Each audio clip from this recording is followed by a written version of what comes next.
कहते जग में नाम अलभ है संतों, अलभ यानी ढूंढने में भी नहीं मिलेगा।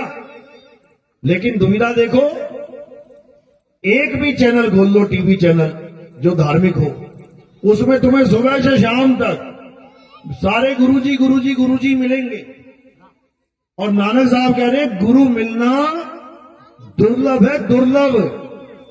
यानी सारे संसार के गुरुओं को बैठा दोगे और जब उनका ज्ञान परख करोगे, कहते उसमें एक भी सही नहीं मिलेगा। कब मिलेगा? जब परमात्मा की कृपा हो जाए, जब वो अपने हंस को भेज दे कि बेटा जाओ जगाओ दुनिया को, ये है असली ज्ञान। जब ज्ञान समझा के भेज दे, कौन? परमात्मा, तब ये पंथ चलता है। नहीं तो किसी आदमी का चलाया पंथ नहीं है ये परमात्मा को पाने का ज्ञान किसी आदमी का चलाया हुआ नहीं है। इसीलिए इसे मूल ज्ञान कहते हैं। मूल यानी जड़।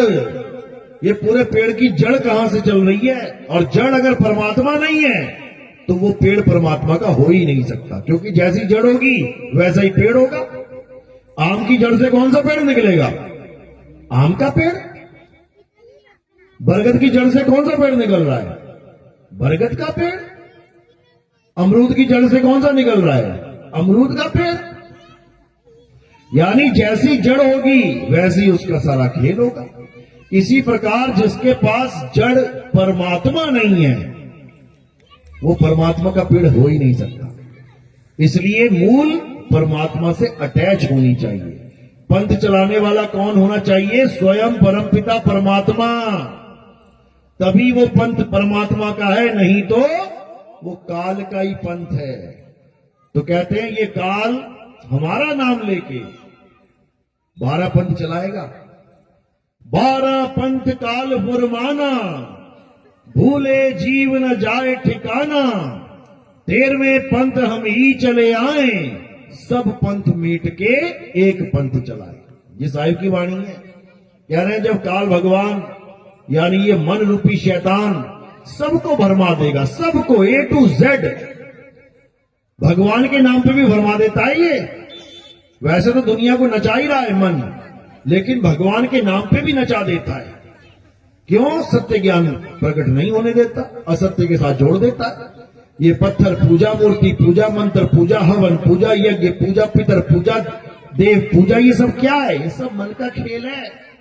इसी मन ने सबको नचा रखा है, लेकिन कोई नहीं जान पा रहा है कि मैं मन के नाचे नाच रहा हूं कि मैं परमात्मा की भक्ति कर रहा हूं। किसी को समझ में नहीं आता। ये कब समझ में आता है? जब परमात्मा का भेजा हुआ कोई हंस आप तक पहुंचेगा, तब आपको एक एक बात समझ में आने लग जाएगी कि मन की भक्ति क्या होती है और परमात्मा की भक्ति क्या होती है। माया के लोग क्या होते हैं और परमात्मा का असली लोक क्या होता है।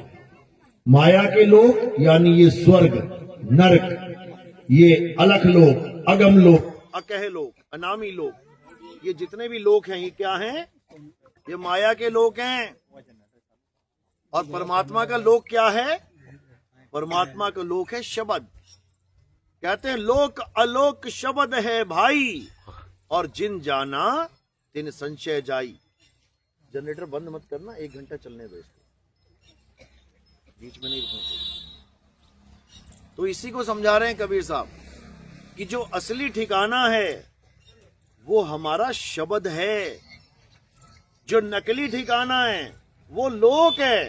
ये देखो लोक, 3 लोक, सूरज चांद सितारे धरती आकाश पाताल। अगर तुम्हें ऐसे लोक मिल गए, अगर तुम्हें ऐसे स्थान मिल गए रहने को जहां पर मकान भी है, धरती भी है, आसमान भी है, नदी भी है, नाले भी हैं, तो समझ जाना ये माया का लोक है। बड़े बड़े गुरु मिलेंगे तुम्हें ये बातें बताने वाले कि चलो सतलोक चलो। अब पूछो सतलोक है कैसा? कहते जैसा यहां है बिल्कुल वैसा ही वहां है। नकली माल है ये, ऐसा नहीं है सतलोक परमात्मा का जहां पर धरती है, आकाश है, पानी है, हवा है। ये नहीं है वहां पे। वहां पेड़ पौधे नहीं है। कोई आम खा के आ रहा है सतलोक से, कोई सेब चबा के आ रहा है। अरे ये आम सेब संतरे 84 का खेल है, सतलोक का खेल नहीं है ये। दोनों में भेद है, इस भेद को समझना है। कि दोनों में क्या भेद है। जब संत का सत्संग मिलेगा तो सारा भेद खुल जाएगा। तो आज इसी भेद को समझना है। कहते हैं सोहंग ऊपर और है, सत सुकृत एक नाम। कह रहे सोहंग से ऊपर एक और है जो सत सुकृत नाम है। पवन पानी धरती न आकाश, और नहीं वहां कोई गांव। वहां कोई गांव यानी गांव भी नहीं है कि वहां दुकान है, मकान है, धरती है, आकाश है। नहीं बस्ती नहीं गांव, यानी ऐसी बस्तियां नहीं है वहां पे कि तुम जाओगे वहां पे रहोगे, मकान बने हुए हैं, वहां पर गाड़ियां खड़ी हैं, हवाई जहाज खड़े हैं। बताओ, ऐसे ऐसे गुरु आ गए हैं जो जीवों को भरमाने में लगे हैं। और कबीर साहब क्या कह रहे हैं, कहां जाना है, कहां समाना है, वाणियों में सारा भेद खोल रखा है, लेकिन कोई समझे तो सही। कहते रहना नहीं देश बेगाना है। पहले तो यह समझ लो, जिस दुनिया में तुम रहते हो, जिस धरती पे तुम खड़े हो, जहां का तुम पानी पी रहे हो, जहां की तुम हवा ले रहे हो, जहां तुम फल फूल खा रहे हो, ये अपना देश नहीं है, ये परमात्मा का देश नहीं है। यहां तो जीव जीव को खा रहा है। यहां बिना जीव को खाए तुम पेट नहीं भर सकते। ये दाल चावल, ये सब्जियां क्या है, ये बिना जीव के कुछ नहीं हो सकता इस दुनिया में। शेर हिरन को खा रहा है, बाघ बकरियां खा रहा है, ये क्या है, जीव जीव को खा रहा है। यानी खाना खाने के लिए भी कत्ल करने पड़ रहे हैं यहां पे। कौन मुक्त हो जाएगा? जितनी बार खाना खा रहे हो जीव हत्या लग रही है, कैसे मुक्त हो जाओगे? केवल एक ही तरीका है मुक्त होने का, और वो क्या है? अकर्ता होके करता हो जा।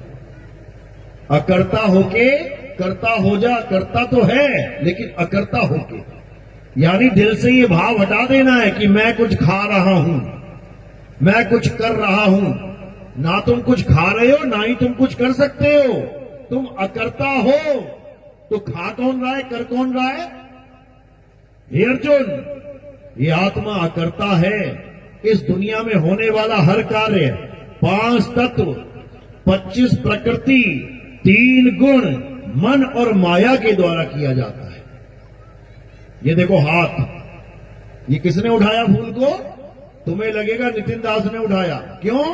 क्योंकि तुम 5 तत्वों को नितिन दास समझे बैठे हो। ये शरीर किसका बना है? 5 तत्वों का। नितिन दास नहीं है 5 तत्वों का। ये शरीर है, हाथ है, 5 तत्व, 3 गुण, मन माया की वजह से ये उठाया गया है। मैंने नहीं उठाया। आत्मा ना कुछ उठा सकती है ना बैठा सकती है। आत्मा किसी को छू भी नहीं सकती और आत्मा को कोई छू नहीं सकता। नैनम छिंदंती शस्त्राणी, आत्मा को कोई शस्त्र छू नहीं सकता, काट नहीं सकता। नैनम दहती पावका, आत्मा को आग जला नहीं सकती। ऐसी है ये आत्मा। लेकिन कोई इस भेद को जानता नहीं, तो अपने आप को कर्ता मान के बैठा, मैं कर रहा हूं, मैं कर रहा हूं, मैं कर रहा हूं। और ये भ्रम कौन पैदा करता है? ये मन पैदा करता है कि ये तू ही कर रहा है। सारे कर्म करने के बाद इस शरीर से, उसके बाद प्रायश्चित में बैठ जाते हैं, अरे बड़ा गलत कर दिया मैंने। अरे तूने कुछ किया ही नहीं। नानक साहब समझा रहे हैं, जब लग जानू मैं हूं करता, तब लग गर्भ जून में फिरता। जब लग जानू बैरी मीत, तब लग नीचल नाही जीत। कहते जब तक तू अपने आप को कर्ता मान के बैठा है, तुझे भोक्ता बनना ही पड़ेगा, कर्म भोगना ही पड़ेगा। जब जज पूछता, हाँ भाई तुमने किया क्या ये काम, अगर वो कह दे, कह दी, हाँ जज साहब मैंने किया है, उसको बचा नहीं सकता कोई। आप देखोगे कई ऐसे वकील होते हैं जिसके पास कोई आदमी जाता है और सब बता भी देता है कि मैंने ये गलती से हो गया जी, मुझसे कत्ल हो गया, मुझसे गलती से। तो वकील क्या कहता है, बेटा तूने भले कत्ल कर दिया है, तू मानियो मत। जज के आगे तू एक बार भी मत कहना कि तूने कत्ल किया। तूने एक ही लाइन बोलनी है बार बार। क्या बोलना है? जज साहब मैं निर्दोष हूं, मैंने कत्ल नहीं किया। जज साहब मैं निर्दोष हूं, मैंने कत्ल नहीं किया, बाकी मैं संभाल लूंगा, चिंता मत कर। तेरी फ्लाइट की टिकटें, तेरे होटल का बिल सारा अरेंज कर दूंगा मैं। तुझे देश से ही बाहर दिखा दूंगा। मैं नेपाल गया था घूमने फिरने जब ये कत्ल हुआ तो। लेकिन तू मान मत जाना, अगर तू मान गया तो मेरे जैसे 100 वकील भी नहीं तुझे छुड़ा पाएंगे। इसीलिए बोला गया ना, तू कर ले गुरु वकील, मुकदमा भारी है। इतना भारी मुकदमा है। भारी क्यों बोला है? क्योंकि यहां पर तुम खुद कह रहे हो मैंने किया है। इतना भारी मुकदमा है ये। तुम खुद कह रहे हो हां मैं सुबह नाश्ता खा के आया हूं, हां मैं दोपहर का भोजन खाऊंगा, हां मैं रात का भोजन भी खाऊंगा। और तो खाएगा तो फिर पछता। हर काम तुम मान के बैठे हो, ये मैंने किया, मैंने किया, मैंने किया। अरे तूने कुछ किया ही नहीं आज तक। ये तुझे भरमाया जा रहा है कि तूने किया है। तू केवल दृष्टा है। ये देखो, मैं फूल को देख रहा हूं ना, उठा नहीं सकता, मैं दृष्टा हूं। उठाएगा कौन? ये 5 तत्व, ये 3 गुण, मन और माया। मन कहेगा तो ये हाथ उठाएगा, मन नहीं कहेगा इसको भी ना उठाता। तू तो केवल देख रहा है, हां हाथ ने उठा लिया, अरे हाथ ने मार दिया, अरे हाथ ने गोली चला दी। हम केवल दृष्टा हैं। जैसे कोई फिल्म दिखाई जा रही है मुझे, और मुझे क्या बताया जा रहा है, ये तू ही कर रहा है सब कुछ। अरे मैं देख रहा हूं, वो तो ये माया के द्वारा रहा है। ये सारे काम माया के द्वारा ही हो रहे हैं। जैसे सपना होता है, हम सपना देखते हैं और सपने में जो कुछ भी हमें दिखाया जा रहा है हम उसको मान लेते हैं। सपने में उठे कत्ल करके, क्या बोल रहे हैं? अरे मैंने किसी को गोली मार दी थी सपने में। समझो, सपने में गोली मार दी थी तो क्या करें? अब फांसी चढ़ा दें? चढ़ा दें फांसी? जैसे वो रात का सपना है वैसे ही ये दिन का सपना है। जैसे रात के सपने में हम कोई भी कांड करके आते हैं तो हमें लगता है यार मैंने ही किया है वो, लेकिन बुद्धि विवेक जाग जाता है कि नहीं यार वो तो सपना था। यहां पे बुद्धि विवेक नहीं जाग पाता। यहां भी जो कुछ चल रहा है ये सपना मात्र है, लेकिन इस सपने को हम असलियत मान लेते हैं, इसलिए दोषी करार हो जाता है। अब वकील क्या करेगा? वकील तुम्हें अकर्ता बना देगा।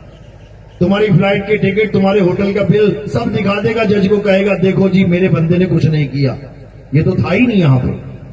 तब जज क्या कहेगा? ठीक है भैया, सारे सबूतों और बयानों के तहत आपको बाइज्जत बरी किया जाता है। बस इसी प्रकार जो भेदी गुरु होता है वो इस भेद को अच्छे से जान रहा है कि इस जीव को फंसाया किसने है।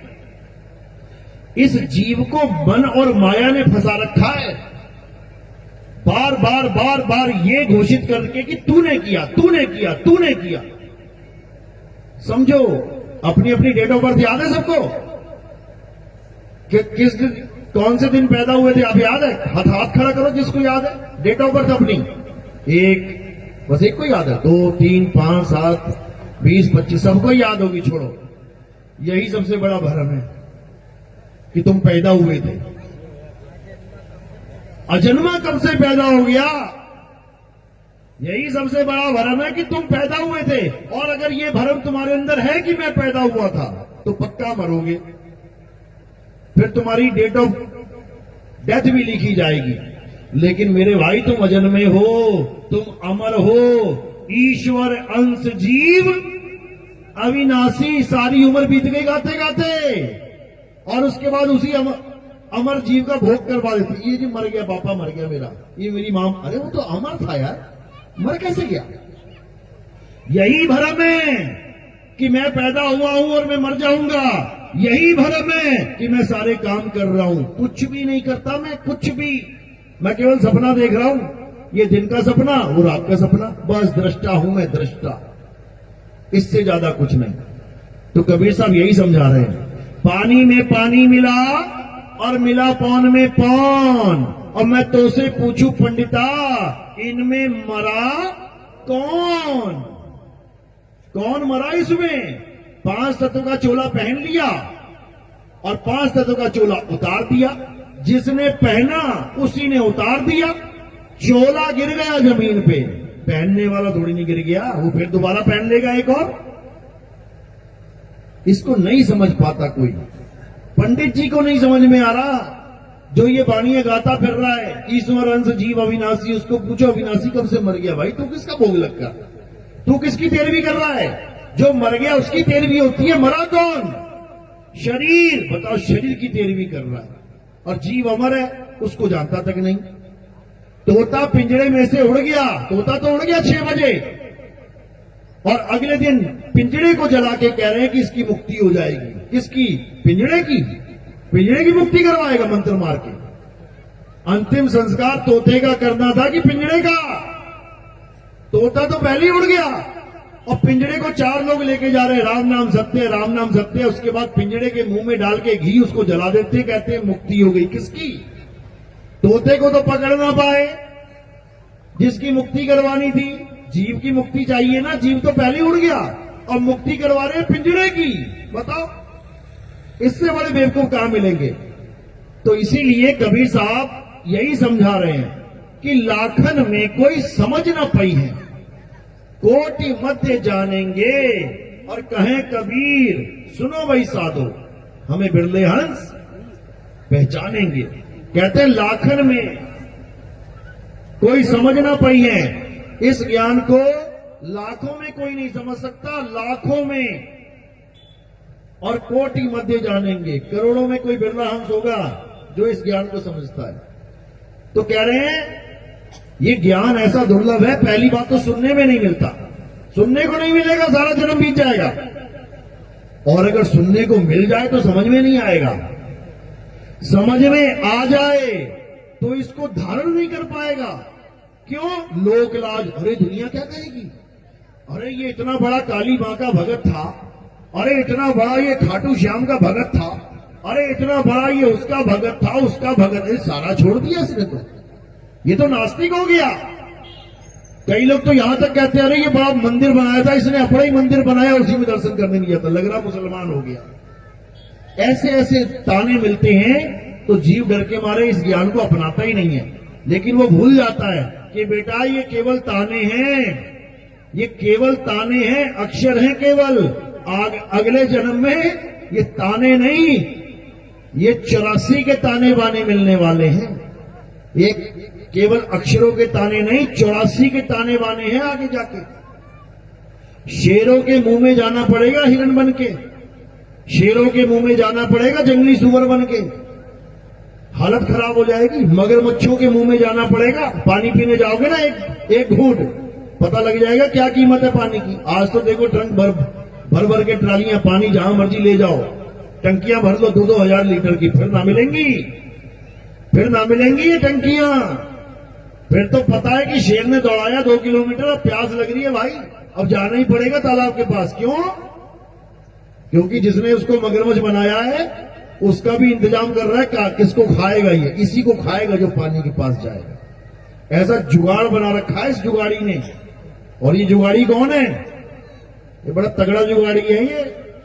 इसका नाम है अलख निरंजन। सुना नाम? अलख निरंजन सुना है? अलख निरंजन कौन है ये? कौन है ये? बच्चे ने नाम सुना होगा इसका, लेकिन है कौन ये? इससे मिलना हो तो कहां जाना पड़ेगा? कौन है ये? कहां रहता है? अलख निरंजन। रावण भी कहता है अलख निरंजन, भैरवनाथ गोरखनाथ भी कहते हैं अलख निरंजन, भोले शंकर भी कहते हैं अलख निरंजन। लेकिन है कौन ये? जिस दिन ये समझ में आ गया ना, उस दिन सब कुछ समझ में आ जाएगा कि ये धरती क्यों भूकंप आते हैं। अच्छी खासी परिवार खेल रहा है, गा रहा है, छत क्यों गिर जाती है ऊपर? वो राजस्थान में बच्चों के स्कूल, सारे बच्चों के ऊपर छत ही गिर गई, सारे बच्चे मर गए। कौन से देवी देवता छोड़ दिया होगा पूजने के लिए भाई? कौन से मंदिर में उन बच्चों की अच्छे जीवन के लिए, अच्छे स्वास्थ्य के लिए प्रार्थना नहीं की होगी? क्या तुम अपने बच्चों की दुआएं नहीं करते हो क्या? हर मंदिर में जाते हो, फिर भी पूरी छत गिर गई, 20-25 बच्चे मर गए। अभी अहमदाबाद में हवाई जहाज उड़ा, गुजराती बैठे थे सारे, गुजराती सबसे बड़े भगत है कृष्ण जी के, सबसे ज्यादा मंदिर कृष्ण जी के गुजरात में ही है। मीट मांस से भी दूर रहते हैं, सात्विक भोजन करते हैं। लेकिन एक ना बचा, कोयला बन गए, कोयला। लाशें भी नहीं मिली, कोयला। कौन से भगवान को छोड़ा होगा उन्होंने? कौन सी पूजा पाठ छोड़ी होगी? राम ना छोड़ा होगा, श्याम ना छोड़ा होगा, भैरवनाथ, गोरखनाथ, ये नाथ वो नाथ, सारे शंकर जी, सारी देवी देवता पूज लिए। और बाद में क्या मिला? एक दर्दनाक मौत, एक दर्दनाक मौत। तुम में से मरना चाहेगा कोई हवाई जहाज के एक्सीडेंट में? कोई ट्रेन में मरना चाहेगा? दो ट्रेन टकरा जाए आपस में, डूब के कौन मरना चाहता है? हाथ खड़ा करो। जल के कौन मरना चाहता है? हाथ खड़ा करो। एक्सीडेंट में टुकड़े टुकड़े हो जाए, ऐसी मौत किसको चाहिए? हाथ खड़ा करो, बताओ। अरे ऐसी मिलने वाली है। रोज अखबारें तुम पढ़ रहे हो, रोज देख रहे हो, दो ट्रालियां टकरा गई, दो बसें टकरा गई, हवाई जहाज टकरा गया। कौन मर रहे हैं? ये सारे भगवान के भगत ही मर रहे हैं। वही मौत तुम्हें भी मिलेगी। कोई बचा नहीं सकता तुम्हें, मां का लाल। 4 लोग गए गंगा स्नान करने, डूब के मर गए। अरे हम तो मां मान के गए थे और मां ने डुबा दिया। ऐसा कैसे? केदारनाथ में हजारों लोग गए, सारे मर गए। हम तो भगवान जी के पास गए थे, एक भी ना बचा। अभी वैष्णो देवी में गए थे, भूकंप आ गया, सारे मर गए।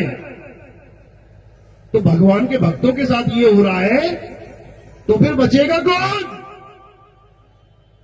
समझो, ये मार कौन रहा है?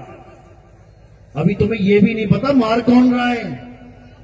यही अलख निरंजन है, यही काल निरंजन है, जो सारी सृष्टि में हाहाकार मचा के रखा हुआ है जिसने।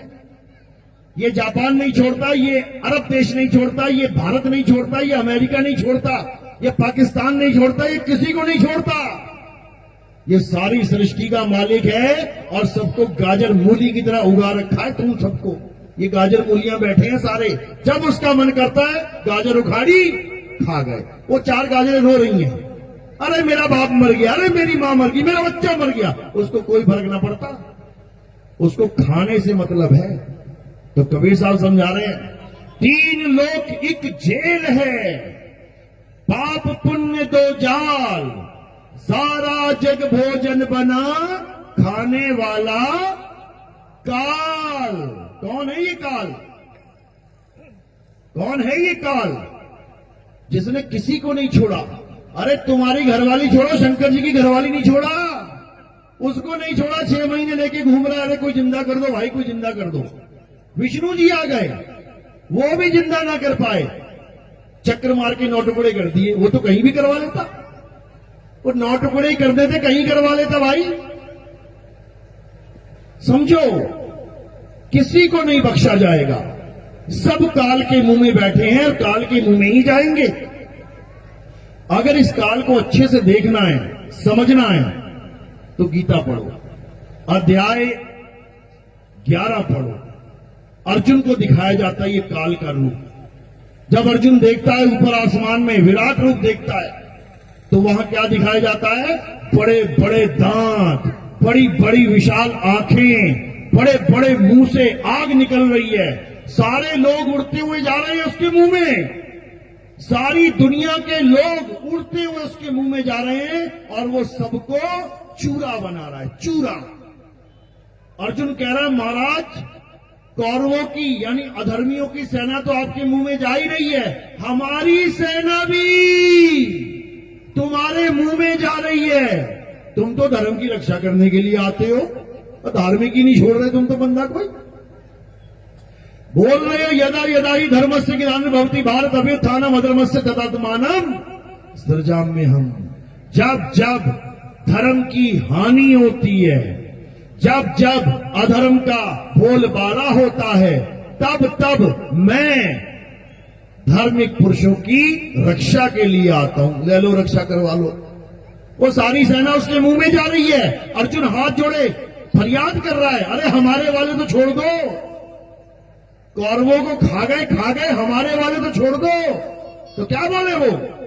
हे अर्जुन, इस 3 लोक का निर्माण करने वाला और इस तीन लोक का नाश करने वाला मैं काल हूं, एक भी नहीं बचेगा, एक भी।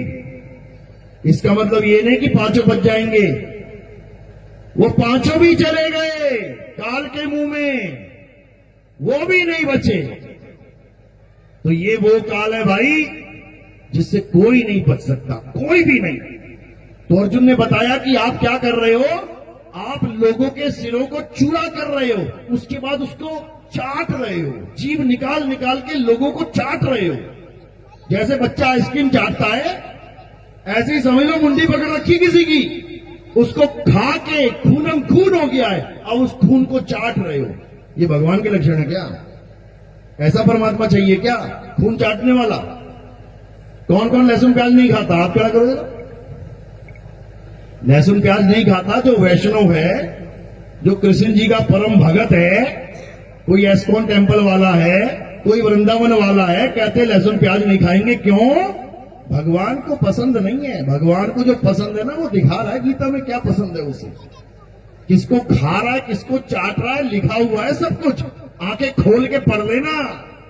तो जो भगवान को पसंद है वो भगत को भी पसंद होना चाहिए। आ जाओ फिर चाटो मुंडिया लोगों की काट काट के। ये वो नकली भगवान है भाई। अब असली क्या है वो भी गीता में लिखा है, लेकिन मोतियाबिंद होने के कारण दिखाई नहीं देता। अब असली भगवान की परिभाषा देख लो, गीता में क्या बोला है। हे अर्जुन, अध्याय 3 17वां श्लोक। हे अर्जुन, जो अपनी आत्मा में रमण करते हैं, जो अपनी आत्मा में तृप्त हैं, जो अपनी आत्मा में संतुष्ट हैं, उनके लिए कोई धार्मिक कर्म कर्तव्य लागू ही नहीं होता। दो पूजा हो गई अब, कौन कौन सी? एक हो गई काल की पूजा, यानी जो अर्जुन को दिखाई दे रहा उस वक्त, एक तो वो भगवान है काल भगवान, और दूसरा कौन है? हे अर्जुन, ये आत्मा अजन्मा है, नित्य है, शाश्वत है, पुरातन है, ये आत्मा ही सत्य सनातन है। अब ये दूसरा भी आ गया है, आत्मा। इसको आत्मदेव भी कह सकते हो, इसको परमात्मा भी कह सकते हो। अब दोनों की पूजा कौन कर रहा है? उसको जीव कहते हैं। ये जीव या तो काल भगवान की पूजा करेगा, ये जीव या तो परमात्मा की पूजा करेगा, आत्मदेव की पूजा करेगा। इन दोनों के अलावा तीसरी कोई पावर नहीं है। या तो काल या दयाल, या तो नरभक्षी या फिर दया का समुंदर जो किसी को नहीं भक्षण करता। नरभक्षी क्यों बोला है? क्योंकि आदमी खाता है नरभक्षी, लेकिन परमात्मा किसी को नहीं खाता। वो क्यों खाएगा? उसके बच्चे हैं, अपने बच्चों को भी खाएगा कोई क्या? तुम 100 बकरे खा जाओगे, क्यों? किसी और का बच्चा है। तुम 100 मछलियां खा जाओगे, क्यों? किसी और का बच्चा है। अरे तुम 100 गाय बछड़े खा जाओगे, मुसलमान खा लेते हैं, क्यों? किसी और का बच्चा है। अपने बच्चे को खा के दिखा जा, खा के दिखा कितना बड़ा नरभक्षी है तू, खा के दिखा अपना बच्चा। नहीं खा सकता। जब आदमी अपना बच्चा नहीं खा सकता तो परमात्मा क्या इतना बड़ा निर्दयी है जो अपने बच्चों को खाएगा? दूसरों के बच्चे को खा सकते हैं हम, अपने बच्चे को नहीं खा सकते। तो भैया हम उसी का अंश है, जैसे उसका गुण है वैसे ही हमारा गुण है। वो भी अपने बच्चों को नहीं खाता, वो तो अपने बच्चों को तारता है, अपने बच्चों को इस बंधन से छुड़ाता है। इसीलिए उसका नाम बंदी छोड़ है।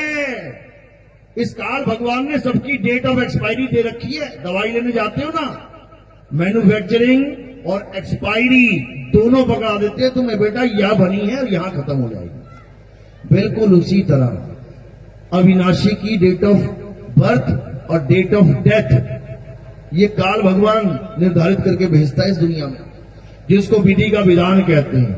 ये तो विधि का विधान है जी, जो पैदा हुआ मरेगा। अरे जो पैदा ही नहीं हुआ वो कैसे मरेगा? कौन पैदा नहीं होता? ये आत्मा कभी पैदा नहीं होती, समझो। और तुम आत्मा हो, शरीर नहीं हो। तुम अपने आप को मान बैठे हो शरीर, मैं आदमी, मैं औरत, मैं बच्चा, मैं बूढ़ा, मैं जवान, ये हमारे कपड़े हैं। ये शरीर, किसी को आदमी के कपड़े पहना दिए, किसी को औरत के कपड़े पहना दिए। आदमी के कपड़े पहन के ये जीव अपने आप को आदमी समझने लग गया, औरत के कपड़े पहन के ये जीव अपने आप को औरत समझने लग गया। और ये आदमी और औरत क्या है? मात्र कपड़े। ये कपड़े मिले हैं तुम्हें पहनने को, एक दिन ये कपड़े तुम उतार दोगे, यहीं पड़े रह जाएंगे ये दोनों कपड़े। एक की मां मर गई, एक का बाप मर गया। औरत का कपड़ा भी यहीं पड़ा है, जला दो इसको, दफना दो इसको। और आदमी का भी कपड़ा यहीं पड़ा है, जला दो इसको, दफना दो इसको। लेकिन ना तो वो मां मरी जो मां बनी बैठी थी, और ना ही ये बाप मरा जो बाप बना बैठा था। ये कहां चले गए? इनका स्वर्गवास नरकवास हो गया। स्वर्गवास का मतलब होता है इस शरीर को छोड़ के कहां वास करना? स्वर्ग में वास करना। तो कोई वास करने गया होगा ना वहां पे। जो वास करने गया है वहां पे तो मरा थोड़ी नहीं है। मरा आदमी भी कहीं वास करता है क्या? वास तो जिंदा आदमी करता है। तो वो जीव इस शरीर में वास करता था, ये शरीर छोड़ के स्वर्ग में चला गया तो स्वर्गवासी हो गया, नरक में चला गया तो नरकवासी हो गया। मरा कौन? मरा कौन? अगर पिता मर जाता तो स्वर्ग में कौन जा रहा है? अगर मां मर जाती तो नरक में कौन जा रहा है? जिस दिन ये समझ में आ गया उस दिन सब कुछ समझ में आने लग जाएगा। तो कबीर साहब यही समझा रहे हैं और यही किसी को समझ में नहीं आ रहा। तो क्या कह रहे हैं साहेब? हम ना मरिब, मरिब संसारा, हमको मिला जियावन हारा। कहते हैं हम ना मरिब, अब हमारी मौत नहीं हो सकती। मरिब संसारा, यानी सारा संसार मर जाएगा, हम नहीं मरेंगे। संसार में क्या आता है? 5 तत्व। आंख खोल के देखो, चारों तरफ तुम्हें 5 तत्व फैले मिले हुए हैं। यही 5 तत्व ये शरीर भी है। तो ये संसार और ये संसार एक ही है, अलग मत समझना। प्रकृति जो बाहर दिख रही है वही प्रकृति ये है। 5 तत्व 3 गुण जो बाहर दिख रहे हैं वही 5 तत्व 3 गुण ये हैं। इसी को 5 और 3 को 8 अंगी कहते हैं। 8 अंग है संसार के। प्रकृति 8 अंगों वाली है, इसलिए उसको अष्टांगी भी कहते हैं। अष्टांगी कितने हाथ हैं दुर्गा जी के? कितने हाथ वाली हैं? 8 हाथों वाली कहते हैं उसको, यानी 8 अंग हैं उसके। अष्टांग कौन कौन से? 5 तत्व 3 गुण। 3 गुण यानी पैदा होना, पलना, मर जाना। बाहर जितनी भी चीजें दिख रही हैं पैदा हो रही हैं, पल रही हैं, मर जा रही हैं। ऐसी ये काया भी त्रिगुणी है, पैदा हो रही है, पल रही है और मर जाएगी। तो 5 तत्व 3 गुण ही ये काया सृष्टि है। अब क्या करना है? अब इस 8 अंग की माया से परे होना है। गीता में साफ लिखा है, हे अर्जुन, जो अपने आत्म स्वरूप को जान लेते हैं, जो आत्मा को पहचान लेते हैं, वो मेरी दुष्कर माया से पार हो जाते हैं। दुष्कर बोला है, दुष्कर यानी इतनी प्रबल माया है, बड़े बड़े संतों को लपेटे में ले लेती है ये। बड़े बड़े ऋषि मुनि माया से ठगे जाते हैं। इससे कोई पार नहीं पा सकता। कौन पा सकता है? जो आत्म स्वरूप को जान जाते हैं, क्योंकि आत्मा माया से परे है। आत्मा माया की पहुंच से दूर है। आत्मा 3 गुणों से परे है। उस पे त्रिगुण लागू नहीं होते। आत्मा ना पैदा होती है, ना आत्मा को पाला जाता है, और ना ही आत्मा कभी मरती है। तीनों गुणों से न्यारी। इसीलिए आत्मा को गुणातीत कहते हैं, मायातीत कहते हैं, मनोतीत कहते हैं। इसीलिए उसको शब्दातीत कहते हैं, अक्षरातीत कहते हैं। यानी वो शब्दों और अक्षरों से भी परे है। कोई गलती से ये ना सोचे कि आत्मा पाने के लिए, परमात्मा पाने के लिए हमें अक्षर जाप करने पड़ेंगे, मंत्र जाप करने पड़ेंगे, समझो, नहीं करने पड़ेंगे, छोड़ने पड़ेंगे। जो नाम तुम जपते हो वो छोड़ने पड़ेंगे। जो पूजा पाठ तुम करते हो छोड़नी पड़ेगी। जो मंदिर, मस्जिद, गुरुद्वारा, चर्च तुम भगवान को दर्शन करने के लिए सोचते हो कि दर्शन करने जा रहे हो भगवान के, छोड़ने पड़ेंगे। क्योंकि भगवान किसी मंदिर, मस्जिद, गुरुद्वारे में नहीं रहता। वहां क्या होता है? वहां भगवान की प्रतिमा होती है। प्रतिमा। जैसे तुम दिल्ली में रहते हो लेकिन तुम्हारी फोटो कोई एमपी में लगा के बैठा है, कोई पंजाब में लगा के बैठा है, कोई बिहार में लगा के बैठा है और मंदिर भी बना दिया तुम्हारे नाम का। अब इसका मतलब ये थोड़ी नहीं कि तुम वहां बैठ गए जाके। तुम्हारा घर कहां पे है? दिल्ली में है। अब तुमसे मिलना है तो दिल्ली जाना पड़ेगा। जहां फोटो लगी है वहां थोड़ी नहीं मिल लोगे। वो तो तुम्हारा प्रतीक मात्र है। हर गली में लगा लो फोटो, हर गली में बने हैं मंदिर। इसका मतलब क्या सारे भगवान मंदिर गली में ही है क्या? सारे भगवान अगर गली के मंदिरों में है तो मेरे भाई वहां चोरियां क्यों हो रही हैं? मंदिरों के ताले क्यों टूट रहे हैं? अरे गल्ला ही तोड़ के ले जाते हैं। गल्ला छोड़ो, भगवान को उठा के ले जाते हैं। किडनैप हो गया भगवान, फिर थाने में जाके रिपोर्ट लगाओ, भगवान को उठा के ले गए। अब पुलिस वाले ढूंढ रहे हैं भगवान को, कहां ले गया, कहां ले गया, कहां ले गया। ऐसा भगवान है क्या? ऐसा भगवान नहीं है। जो तुम्हें विश्वास दिलवा रहे हैं कि भगवान है मंदिर में, वही पंडित जी ताला लगा के 4 बार खींच के देखते हैं लगा कि नहीं लगा सही से। उनको ताले पे भरोसा है, भगवान पे भरोसा नहीं है, समझो। नहीं तो तुम भी कर लेना भरोसा भगवान पे। 4 बड़ी बड़ी मूर्तियां लाके रख देना दरवाजे के सामने और चले जाना बिना ताला लगा 1 हफ्ता घूमने के लिए। देख लेते हैं, हो जाएगी रक्षा। सारा मकान खाली मिलेगा 2 दिन बाद। तो मेरे भाई, अगर जड़ वस्तु को भगवान मानना है तो ताला भगवान है उस वक्त। ये ताला ही बचा रहा है तुम्हारे घर को। पत्थर की मूर्तियां नहीं बचा सकती। जो अपने मंदिर को नहीं बचा पा रही है, तुम्हारे घर को क्या बचाएंगे? समझ लो। हाँ, संकेतिक ज्ञान अच्छा है कि भगवान नाम की कोई चीज है भाई, ये मंदिर बना दिया है ताकि तुझे आते जाते ये दिल में रहे, ध्यान में रहे कि भैया भगवान को पाना है। गली में मस्जिद बना दी, अच्छी बात है, आते जाते तुम्हें याद रहे कि अल्लाह नाम की भी कोई चीज है, उसको पाना है। कोई गुरुद्वारा बन गया, कोई चर्च बन गई, अच्छी बात है कि आते जाते तुम्हें याद रहे कि भैया भगवान नाम की, अल्लाह गॉड वाहिगुरु नाम की भी कोई चीज है। माया में ना घूमते रह जाना। इसलिए इस दृष्टि से अगर मंदिर बन रहे हैं तो बहुत अच्छी बात है, बहुत बढ़िया बात है। लेकिन कहो कि मंदिर में भगवान को बांध लिया गया है, दरवाजे बंद तो भगवान बंद, दरवाजे खुल गए तो भगवान के दर्शन शुरू। ये काम नहीं है भाई, ये तो भ्रम वाला काम है। कबीर साहब जोरदार खंडन करते हैं इसका। कहते हैं पाथर पूजे हरि मिले तो मैं पूजूं पहाड़। कहते छोटा सा पत्थर घड़ के ले आए तुम और उसकी मूर्ति बना दी। जिस पहाड़ से ये पत्थर लेके आए थे, सोचो वो कितना बड़ा है। अगर उस पहाड़ का छोटा सा पत्थर भगवान बन गया तो पूरा पहाड़ ही भगवान है। मैं तो पहाड़ी पूज लेता हूं। भगवान मिलेगा तो बड़ा वाला मिलेगा, छोटे से क्या लेना हमने। तो कह रहे पाथर पूजे हरि मिले तो मैं पूजू पहाड़ और वासे ये चाकी भली जो पीस खाए संसार। कहते हैं कि पत्थर ही पूजना है तो सबसे बढ़िया पत्थर कौन सा है दुनिया में? चक्की का पत्थर। जो हिंदू मुसलमान सिख ईसाई नहीं देखता, वो सबको पाल रहा है। कैसे? जब तुम गेहूं ले जाते हो, तुम बाजरा ले जाते हो, तुम मक्का ले जाते हो, कहां पे? चक्की पे। तो वो पीस पीस के देता है तुम्हें। उससे तुम्हारे बच्चे खाना खाते हैं, उनकी आंखें खुलती है, उनको एनर्जी मिलती है। वो हिंदू ना देखता, मुसलमान ना देखता, सिख ना देखता, ईसाई, सबको दे रहा है वो।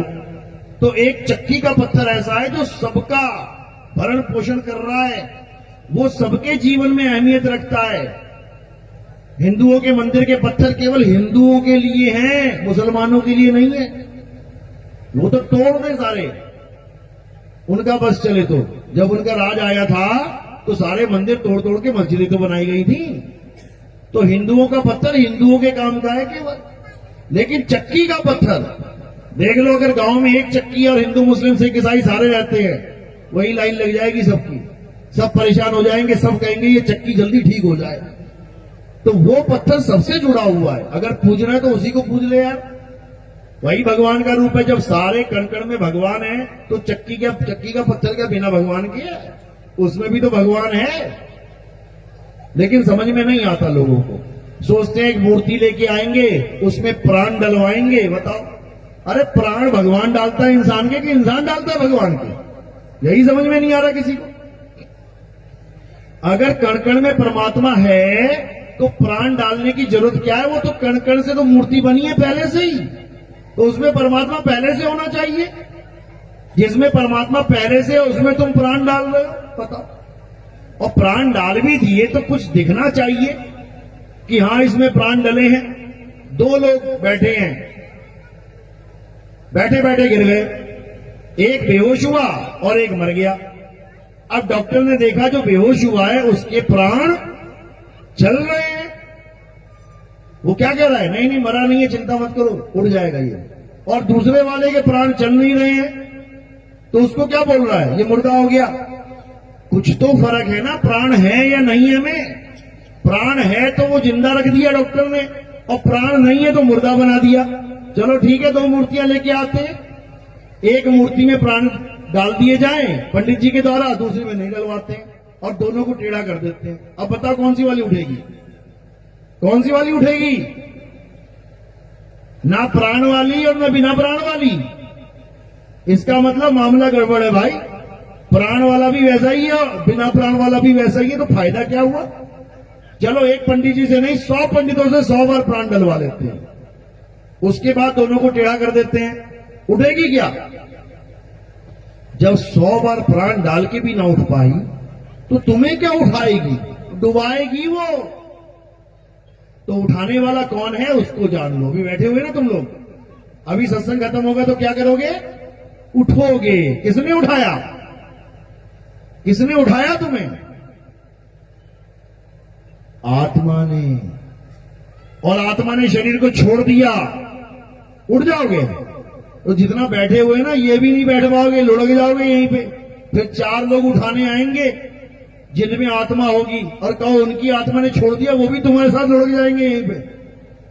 आत्मा के बिना तुम चल नहीं सकते, आत्मा के बिना तुम खा नहीं सकते, आत्मा के बिना तुम पी नहीं सकते, आत्मा के बिना तुम पूजा नहीं कर सकते, तुम मूर्ति साफ नहीं कर सकते।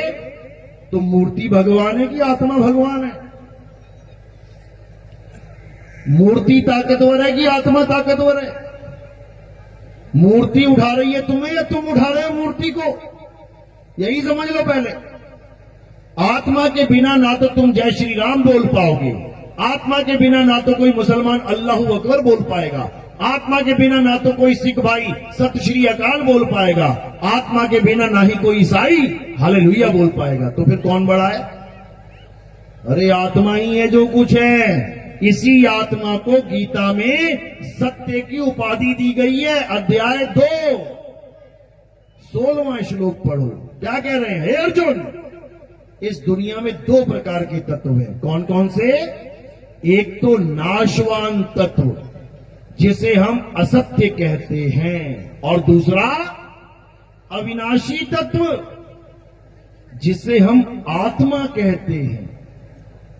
लेकिन दुविधा क्या है कि अविनाशी तत्व आत्मा जो सत्य है वो पूजा नाशवान तत्वों की कर रहा है जो असत्य है। दुविधा तो ये है, जो आत्मा है, सत्य है, वो असत्य की पूजा कर रहा है। जिस आत्मा को कोई काट नहीं सकता, जला नहीं सकता, कोई तोड़ नहीं सकता, वो उस मूर्ति की पूजा कर रहा है जो जल भी सकती है, फूट भी सकती है, टूट भी सकती है, कट भी सकती है, गल भी सकती है। उल्टा काम चल रहा है।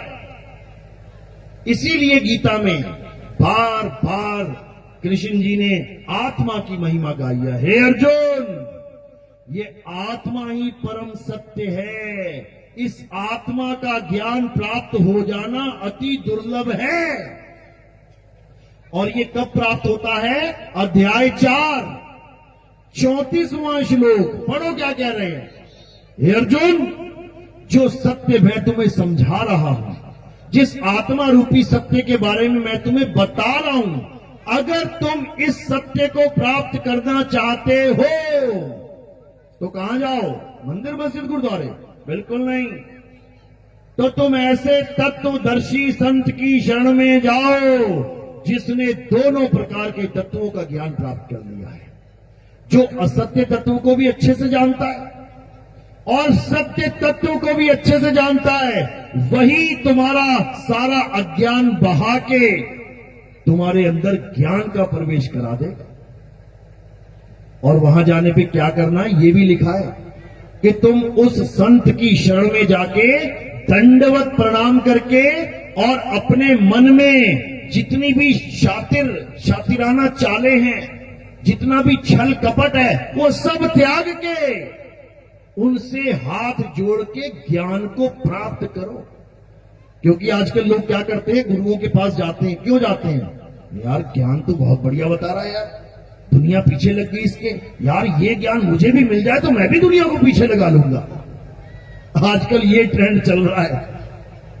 लेकिन वो थ्योरी पार्ट तो अच्छे से समझ लेगा, लेकिन प्रैक्टिकल में ठन ठन गोपाल रहेगा। क्यों? छल कपट आ गया उसके अंदर। छल कपट को किनारे रखना है।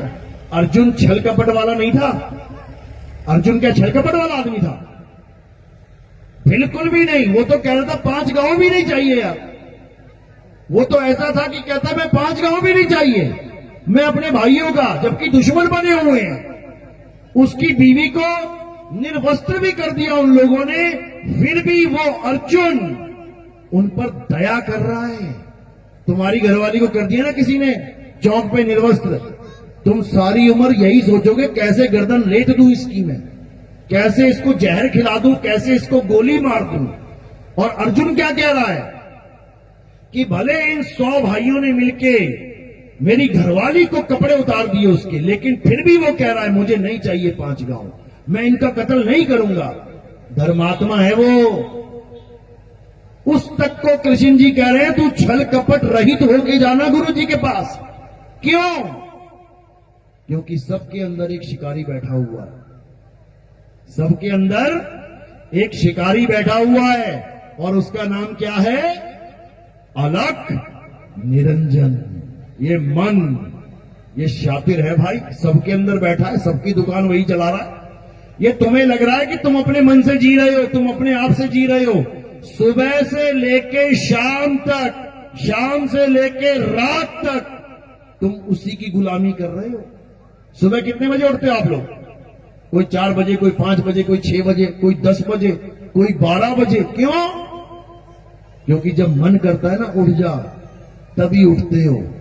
और मन ने कह दिया ना नहीं उठना है, तो मां बोलती रहे, बाप भोगता रहे, कोई फर्क ना पड़ता, भैया मैं तो सो रहा हूं, क्यों? मेरा मन नहीं कर रहा उठने का। तो किसका काम मान रहे हो? मन का। सुबह गए नहाने के लिए, कौन सा साबुन देखोगे वहां पे? कौन सा मिलेगा? जो तुम मन पसंद लेके आए हो। दुकानों पे 100 साबुन थे, तुमने कौन सा बोला? जो तुम्हारे मन को पसंद है। ये मन कौन है भाई? ये मन कौन है? यही है 3 लोग का मालिक, यही है सारे काम करवा रहा है। नहा धो के तुम गए कपड़े लेने, अलमारी में पड़े हैं 100 तरह के कपड़े पड़े हैं, कौन सा उठाओगे? जो तुम्हारे मन को अच्छा लग रहा है। आज ये पहनूंगी, जो मन को अच्छा लग रहा है वही उठाओगी, जो मन को मैचिंग भाग गया वही उठाओगी। चूड़ियां बिंदी तक मैचिंग लगाओगी। क्यों? क्योंकि तुम्हारे मन को अच्छा लग रहा है। यानी तुम किसकी गुलाम हो? मन की गुलाम हो। कपड़े भी वही पहनोगी जो मन को, खाना भी वही। क्या मन कर रहा है आज खाने का? आज तो आलू गोभी खाते हैं। कौन बोल रहा है अंदर से आलू गोभी खाते हैं? ये मन कह रहा है। और मनपसंद सब्जी ना बनी हो, तुझे कितनी बार कहा ये नहीं बनाना है। क्यों? मेरे मन को अच्छी नहीं लगती। ले बेटा, लठ बज गए वहां पे। तो सारा खेल किसका है? इसी मन का है। और ये मन ही 3 लोक का राजा है। इसकी घरवाली कौन है? मन के साथ किसका नाम जोड़ते हैं? आप देखोगे पति पत्नी के नाम चलते हैं, प्रेमी प्रेमिका के नाम चलते हैं, राम सीता, कृष्ण राधा, शिव पार्वती, मन माया। कहते ना ये मन माया की नगरी है भाई, ये घरवाली है इसकी माया, और पति कौन है? मन। इसी से तुम्हारी जंग होगी। यही मन कली काल है। राम जी किसको मारने आए थे? रावण को। कृष्ण जी किसको मारने आए थे? कंस को। कल्कि किसको मारने आएंगे? कल्कि भगवान, कल्कि अवतार सुना है नाम की नहीं? किस किसने सुना? हाथ खड़े करो जरा। कल्कि अवतार किसको मारने आएंगे? ये कली काल को। रहता कहां है ये सब घटों में रहता है। हर शरीर के अंदर बैठा हुआ है कली काल। सबकी गाड़ी का स्टीयरिंग उसी के हाथ में है। वो दाएं मोड़ता है तो दाएं मुड़ जाते, वो बाएं मोड़ता बाएं मुड़ जाते। आज जेलें भरी पड़ी हैं किसके कहने पे? कली काल के कहने पे। जज कहता है क्यों मारा तुमने इसको? अरे इसने ऐसा बोल दिया, मेरा मन करे कि खत्म कर दूं, और कर दिया। किसने कहा था? मन ने कहा था। तूने क्यों कर दिया? कर दिया तो ले भुगत। इसीलिए साहिब ने बोला मन के हारे हार है, मन के जीते जीत।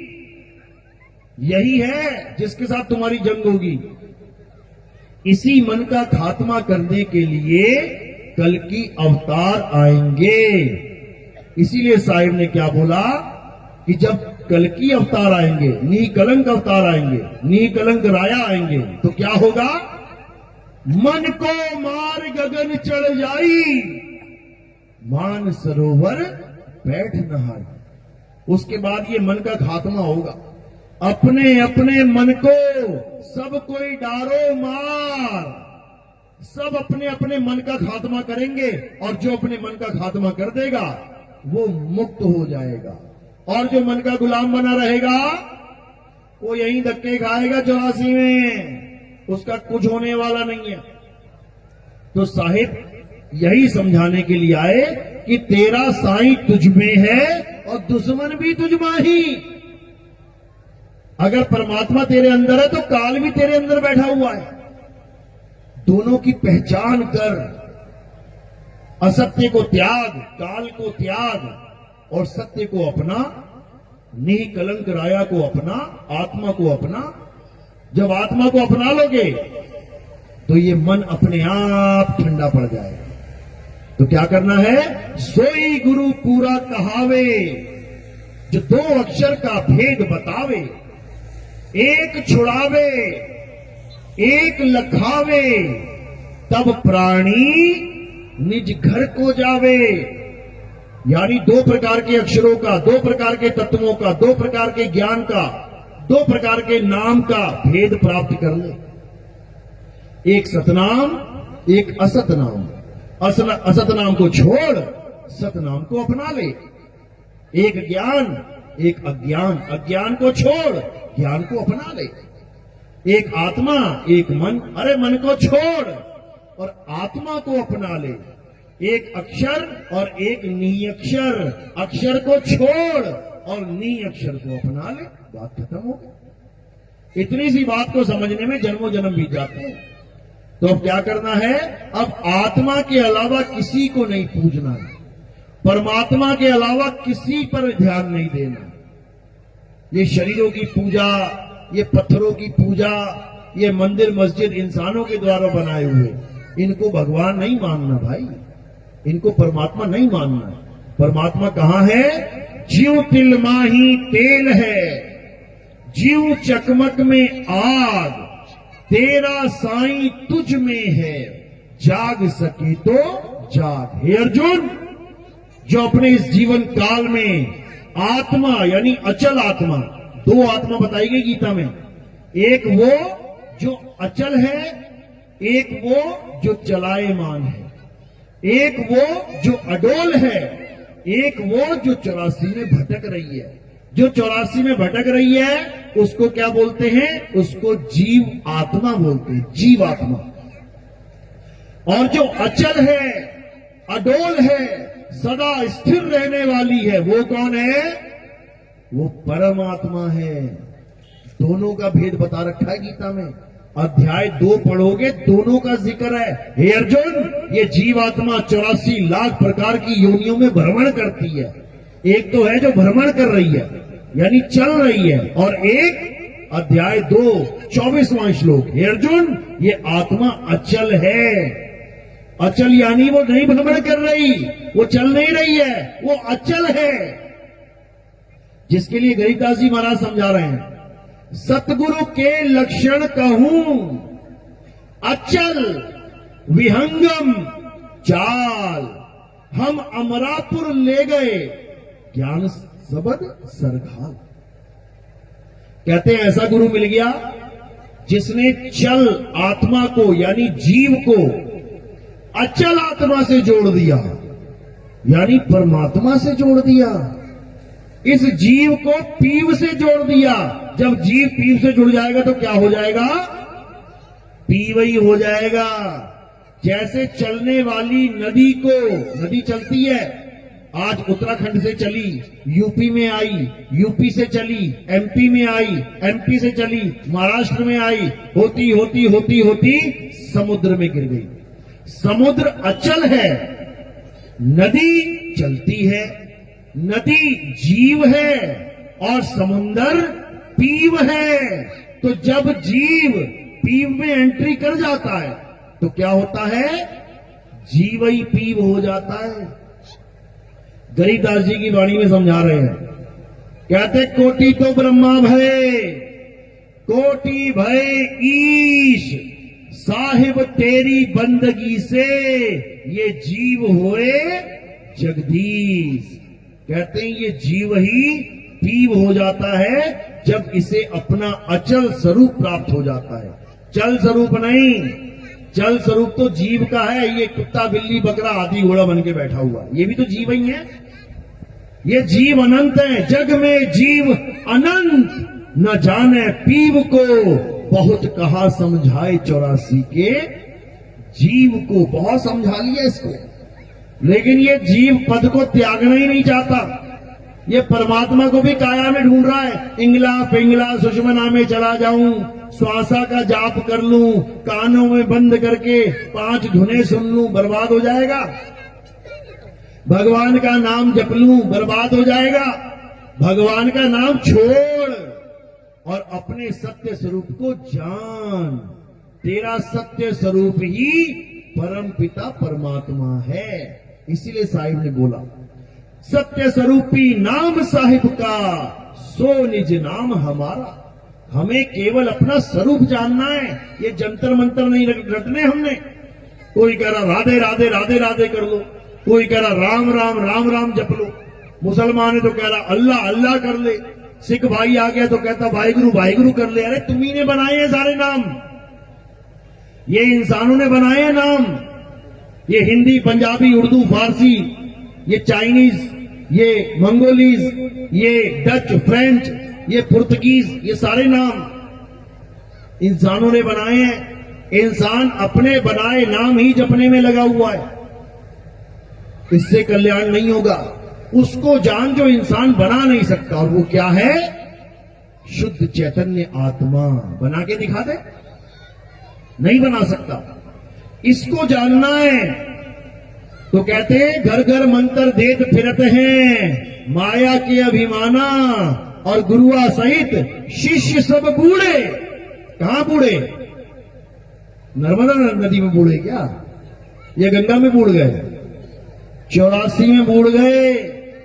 गुरुआ सहित शिष्य सब बूढ़े, अंतकाल पछताना साधो देखो ये जग बौराना।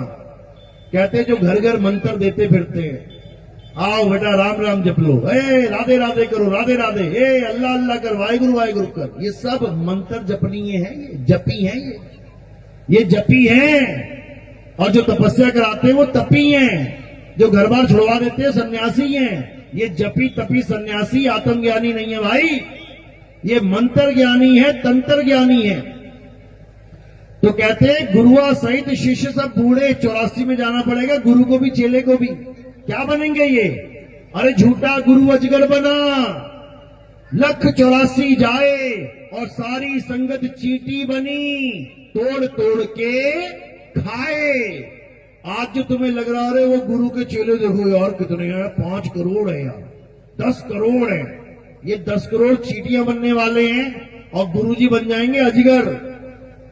समझ लो, गुरुजी आराम से लेटे होंगे, चींटियां तोड़ तोड़ के खा रही होंगी।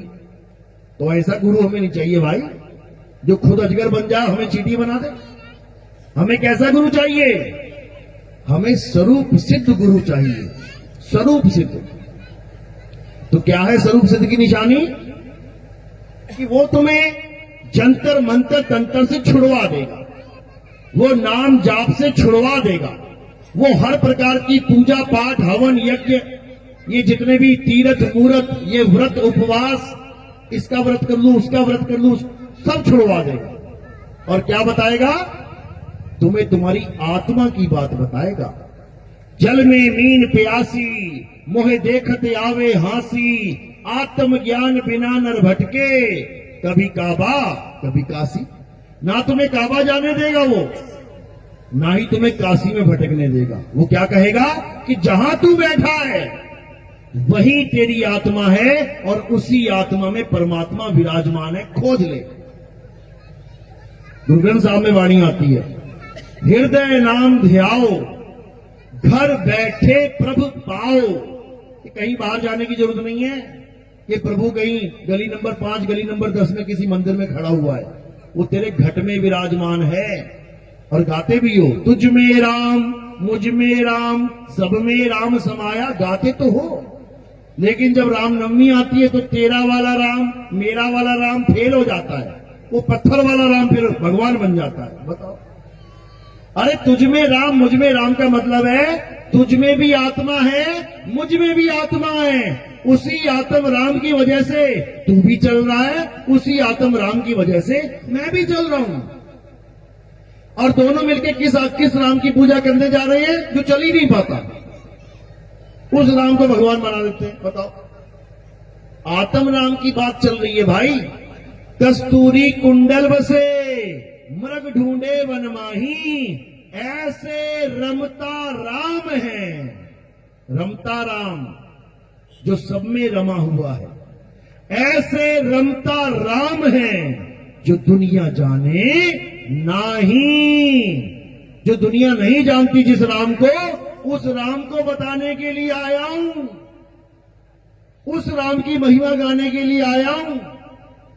तो कह रहे हैं, एक राम दशरथ का बेटा, एक राम घट घट में बैठा, एक राम का सगल पसारा, और एक राम तीनों से न्यारा। उस चौथे राम का भेद बताने आया हूं, ताकि सबको अपना असली राम मिल जाए। असली राम जो रमता राम है, जो सबके स्वरूप में विराजमान है। समझ जाओ। तो कहते हैं, गुरुआ तो घर घर फिरे, कौड़ी केर 50।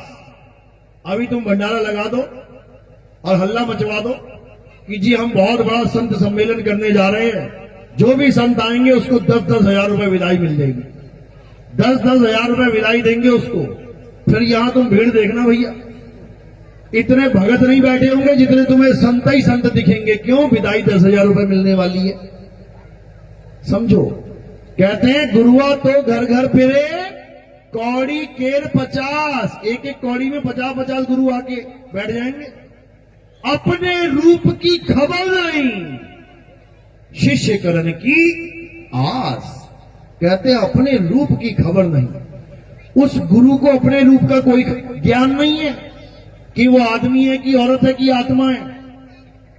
चेले मूंढने में पूरा जन्म लगा दिया उसने, चेले बनाने में लगा दिया, अपनी फोटो खिंचवा खिंचवा के आगे देसी घी के दिए लगवा दिए उसने। अब वो ये भी नहीं जान पाया कि जिसके आगे देसी घी का दिया लगा है वो मेरा स्वरूप है भी कि नहीं। ये 5 तत्वों का स्वरूप, ये 5 तत्वों का शरीर क्या नितिन दास है? क्या मैं ये 5 तत्वों का हूं? ये तो मैंने मां के गर्भ में से लिया और यहां मां के गर्भ में छोड़ जाऊंगा। ये गर्भ ही है मां का, ये धरती भी मां का गर्भ है। ये बॉडी कहां चली जाएगी? ये मां के गर्भ में समा जाएगी। गर्भ से निकले और गर्भ में बॉडी को छोड़ दिया। मैंने गर्भ से धारण किया शरीर, गर्भ में छोड़ दिया। तो मैं कौन हूं और शरीर कौन है? जब दोनों स्वरूपों का यह ज्ञान हो जाएगा, एक नकली स्वरूप, ये काया स्वरूप नकली है, इसी की फोटो खिंचवा खिंचवा के जो आरती करवा रहा है वो जानता ही नहीं कि ये वो है ही नहीं। करंट और पंखे वाला हाल है। पंखा किससे चल रहा है? करंट से। लेकिन करंट को ही नहीं पता मैं करंट हूं। वो अपने आप को पंखा मान के बैठा है, कह रहा मेरी आरती करो, पंखे की फोटो लगवा के उससे आरती करवा रहा है, क्योंकि वो जानता ही नहीं कि वो करंट है। यहां पर ये खेल नहीं है। आरती तो यहां भी होगी अभी, लेकिन वो आरती काया की आरती नहीं होगी। काया की आरती से खेल खत्म कर देना है और आत्मा की आरती में खेल शुरू कर देना है। इसी को बोला गया गुरु ग्रंथ साहब में, आत्म देव पूजिए। अभी पूजा चलेगी आत्मदेव की, देखना कैसे होती है। आत्म देव पूजिए, गुरु के सहज सुभाए, आत्मे नो आत्मे दी प्रतीत। ते घर ही पर्चा पाए, यानी घर में ही पर्चा यानी परिचित हो जाओगे। तुम्हें परिचित हो जाओगे घर में बैठे बैठे परमात्मा से, जब तुम्हें आत्मा की पूजा करने वाला गुरु मिल जाएगा, जो जड़ पूजा को छुड़वा के चेतन सत्ता की बात बता देगा, तब बात बनेगी। तो ठीक है, आज का सत्संग यही समाप्त करते हैं। अब आरती का समय है, आरती होगी, उसके बाद भजन चलते रहेंगे, जो भंडारा है चलता रहेगा, प्रोग्राम आगे बढ़ता रहेगा जब तक आप करना चाहो। तो अब आरती में क्या करना है समझ लो, एक एक करके आना है। थोड़ा दूर रहेंगे सारे, जिसने आना है वही आगे आएगा, एकदम भीड़ मत लगाना है। यहाँ पे थोड़ा दूर रहना, जिसने आरती करने आना है वही आना, कोई बंदा